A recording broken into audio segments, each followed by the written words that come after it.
How many people can point to a specific moment or day that their life changed forever, for the better or the worse? Was it a high point, landing that dream job, meeting your partner for life, maybe traveling? Or was it a low point, like finding out that you have cancer, losing a loved one unexpectedly, hitting rock bottom while addicted to drugs and alcohol? On August 29th, a split-second decision to dive off a dock I had dove off countless times that summer turned into a tragic day because of a freak accident.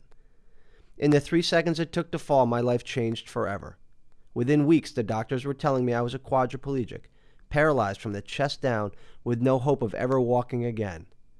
They said because of the level and severity of my injury, my arms would be so weak I would need an electric wheelchair, and my hands would be so impaired I would need an aide with me because I wouldn't be able to feed or dress myself. I told the doctors that I could deal with this wheelchair if I had to, but I had to be independent. They told me it was impossible, that people with my level injury don't live independently. Bill, it is impossible, they told me time and time again. I chose not to blindly follow what the doctors were telling me.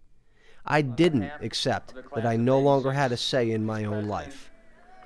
As a result of that attitude, I did what few quadriplegics, if any, have done. A year to the day that I dove off that dock, I was living completely independently, in a manual wheelchair, and getting ready to go back to work full-time.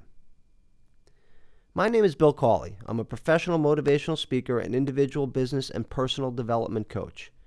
You may have seen a recent interview I did with Natasha Brown on CBS's Speak Up here on YouTube.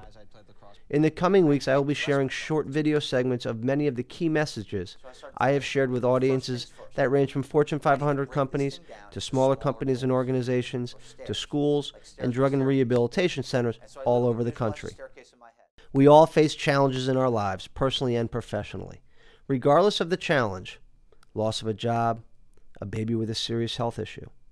Maybe you grew up with little opportunity and direction from adults. Maybe you're a single mom.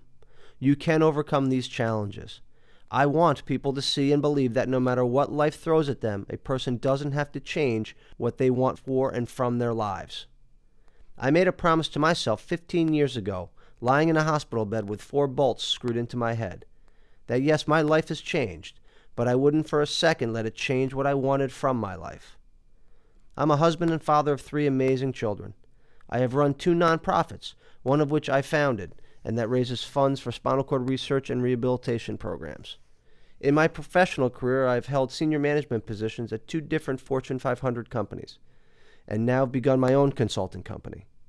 I am doing what I always imagined I would be doing with my life, and I want the same thing for you. Don't let your life become a series of should-haves or could-haves.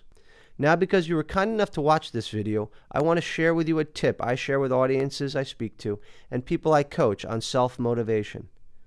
Every situation you face is motivational neutral. It can either motivate you or demotivate you, and that is all up to you. When I got hurt, I had hundreds and hundreds of family and friends coming to visit, and during our visits, I would hear what they were doing with their lives. I realized they were living the life I was supposed to be living, doing what I was supposed to be doing. I could have seen that as a demotivator. Just think to myself, look at me. I can never have that life again. Or do what I did and see it as a motivator. They had what I wanted and I was going to get it back.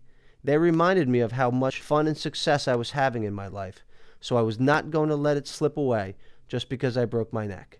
Now, if you have any inspirational stories, I hope you'll share them with me too. I would love to hear them. I hope to see you all again soon here on YouTube. Take care.